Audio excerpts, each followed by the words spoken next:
Hello, everybody, and thank you for tuning in to the Liberty Report. With me today is Daniel McAdams. Daniel, good to see you. Good morning, Dr. Paul. Good. We have another little problem to settle today. We have to decide whether pivoting toward Asia, as our leaders have declared by both parties, but more recently, of course, Obama said, you know, we've done such a great job in the Middle East and in the Ukraine and Syria and Libya. We got to pivot to Asia. For them, they're talking about the Asia, which means China. We got to confront China, and they were just looking for excuses. In the last couple of years, of course, we have in ways confronted, flew our planes close by, and yet now the issue is the Spratly Islands. You know, they've the Chinese in the South Sea Ocean there, the China South Sea, is the place where they're concerned about, because China has created some new islands. I want people to take a look at this because, you know, the South China Sea is big. But what we're talking about is probably a couple pinpoints there where they've created by dredging up sand this area, and they have islands here, and they could be used for military purposes. But if you look at that whole South Sea, China South Sea, this is very, very small. So the big question is, do we need to go over there? Is the navigation going to be closed down? Is that what China is threatening? For some reason, I don't think that is the case. And I think there's a lot of grandstanding, but sometimes grandstanding can lead to problems. So what's the first thing that comes to your mind about what's going on and what could happen? Yeah. Didn't we say before the show that it's over a million square miles of South China Sea, or some well over 1 million square miles? And we're talking about a couple of very small reefs, essentially, right, that have been dredged and moved over. And it sounds like the Chinese are staking a claim far outside the mainland China. And if you sort of only see that side of it, it sounds, you know, the China is claiming something that's not theirs. But as we'd mentioned before, it's hardly the case that China is alone in this. If you look, Vietnam has claimed 48 outposts among the Spratly Islands area. Philippines have claimed 8, Malaysia 5, and Taiwan 1. So, and China has 2, so has claimed 2. So it's not that unusual, and it may be a reaction to other countries with which they have territorial disputes claiming their own. So I think there's a little bit more than meets the eye in this confrontation. Yeah, and my first reaction is why do we need another confrontation and declare that it's the freedom of the seas that we're concerned about? $5 trillion worth of goods go back and forth, and we get $1.2 trillion from China coming down. We get to spend all our money, and we give them all those Federal Reserve notes. And so that's not going to quit. China has no interest in stopping that, and we don't have a good history of China doing that kind of thing because they're living by trade right now. And so I don't think they have any interest, and we certainly don't. But the big question is why are we there? You know, Vietnam's involved, Malaysia and Singapore and the Philippines are involved, and they have actually, you know, like you said, dredged some islands up themselves. So the principle is there. But the question, if you look for ownership, you know, ancient China declared all the South China Sea as being part of China. Well, that's ancient and it's past. But even recently, I found it interesting, in 1947, Chiang Kai-shek, you know, our ally, declared that whole sea was part of China. So now what we have to do is defend that. I guess China, you know, supporting that position. But I think it can be very, very dangerous because we don't know what might happen, and it just seems so unnecessary. If they're talking about this debate over this, why are we sending a military vessel? So they want it to be military. Well, if they're worried about traveling through this area, why don't they send a commercial ship? They're not going to stop these commercial ships. And they say, well, you know, the hawks are saying, China's spending more money now than ever on their military. They keep building, and by 2020, they're going to have a huge amount. And yet we're 3 or 4 times more spending in our military than China. But still, the hawks, and I just wonder, could it be possible that the military-industrial complex has an interest in this to keep the agitation coming? Maybe they want to build more vessels. We've been told that the military's been gutted. We have to build more. So there might be a little bit of that too. Do you remember, it was a few months ago, I think we even spoke about it on this show, that the U.S. military flew a spy plane over those islands, and it took the extraordinary move of taking a CNN cable television crew with them to film them spying on these islands. So if you think about what this is as sort of a propaganda ploy, that certainly is very unusual. But I think you're right. The claim is always made when people say we need to cut back on the military. Don't you know what they're doing to keep the ship lanes open? Without them, we wouldn't be able to conduct any trade. We need to have control of the world, control the Navy, Well, this raises interesting questions about sovereignty. How far out does our sovereignty go? In Texas and the Gulf, it's 3 miles for the states and then up to 12 nautical miles for the federal government.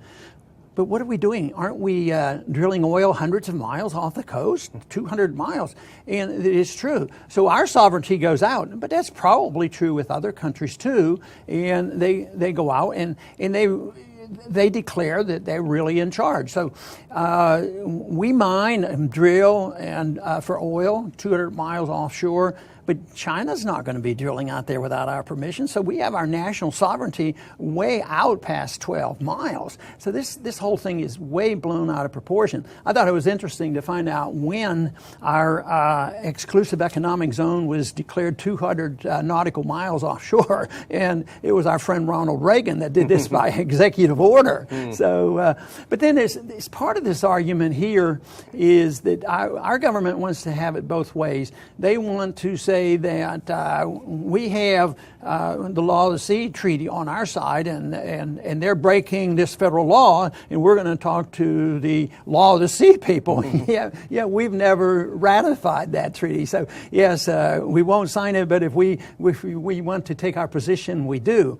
But if you think about it, when you think of this, about how much trade is going on, the size of this area, and the size of this little postage stamp that is changing to confront with military equipment, battleship, cruisers and military weaponry, it's way out of proportion. It may be they just like it a little distraction from the failures every place else. So maybe if they can confront China and China backs down, they can have bragging rights, And there was one quote from Carter, Secretary of Defense. He said, we can sail or fly any place we please. So that's a little bit arrogant and just sort of provoking other people. So much of this is unnecessary provocation to other countries. In a way, it's kind of a preemptive non-war or semi-war, because the U.S. is concerned, or so they say, that China will cut down the trade lanes in the region.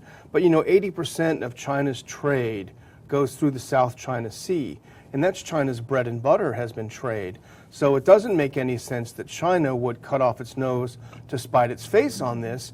But even if that were the case, there would be some examples in the past of China limiting trade or taking a military move to stop commercial vessels, and we have not seen that in the past. So it's this kind of a preemptive thing that is really fails to make a lot of sense. Sometimes administrations pander to their opponents. They might not agree with them, but if the hawks are sort of catching up, we have to look more hawkish. That actually was the case with Kennedy versus Goldwater. Kennedy thought he had to be tougher than he really wanted to be, but he got us all into a lot of trouble. I think that happens with our government now because of all the noise we hear, in the Congress. The people, it's gun-ho. I bet we could have trouble finding a dozen people in Congress right now say, hey, slow up. Maybe we don't need to do this. Maybe we can talk to people. Maybe we can continue our navigation and see what happens instead of confrontation.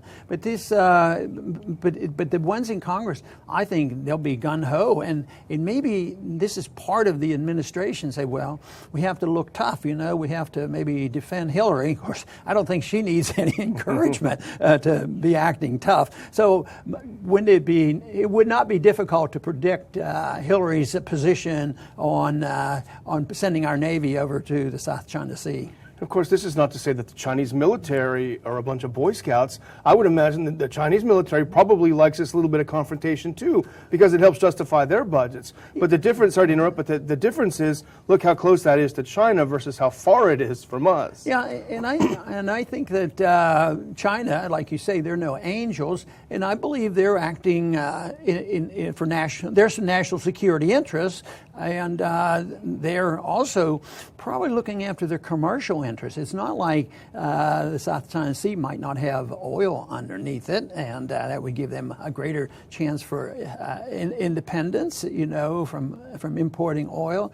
So there's a lot of things going there, but it's the military confrontation that we have to think about. Now, if China we're talking about one small area where they've created an island, but if China did anything to interfere with the ships, that would be a different story. Yeah. Not too many years ago, I think it was in the 70s, there was a libertarian group that wanted to have its own country, so they started dredging, and they had this island half built, but the surrounding areas, I don't remember exactly, but it was in the Pacific, they came and closed them down. They wouldn't permit it.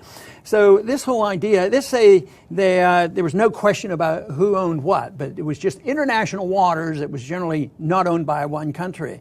I would think it'd be nice to be able to create your own island. Ooh. And my idea would be, don't let the governments do it. Don't give the governments money to do it. So when you and I get to be very wealthy, we can go out there and create our own island on international water, and we're not going to interfere with any travel or any trade. So, that would be a way of doing it. Just think that, what is the Earth?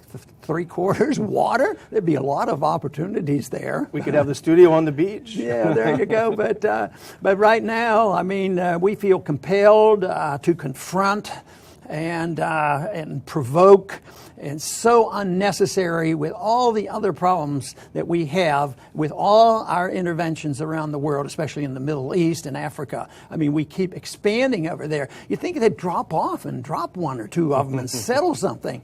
But if they think that has been very successful and that we should be involved in worrying about what South Vietnam wants and what Vietnam wants and what the Philippines want, even though they might have been participating in the same principle, for us to do that, Japan has an interest in this too. Let them. Japan was welcoming us to come over here and deal with that.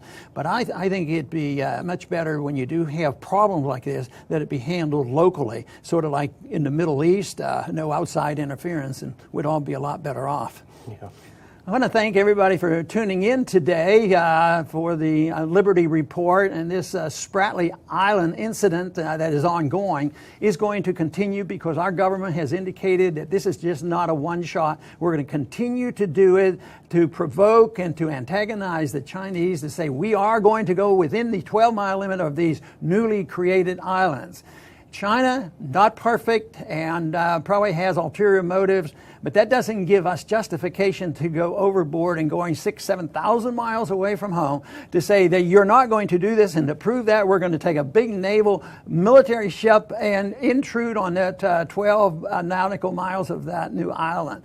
Trade and travel and navigation has not been interfered with. I don't believe for a minute that China wants to do this. And once again, the solution to these kind of problems, they should be handled locally, and they should be handled with us minding our own business. We don't need to be involved in this. If they blockade our vessels and we couldn't travel and couldn't trade, that's a different story. But this is not what this is all about. This is something that probably serves the interests of the neocons and the military-industrial complex, but it doesn't serve our interests. It doesn't serve our financial interests, and it doesn't serve our national security interests. The only thing that does that is good common sense, following the Constitution, and stay out of the affairs of other nations, and I believe we would all be a lot better off. I want to thank you for tuning in today to the Liberty Report, and please come back soon.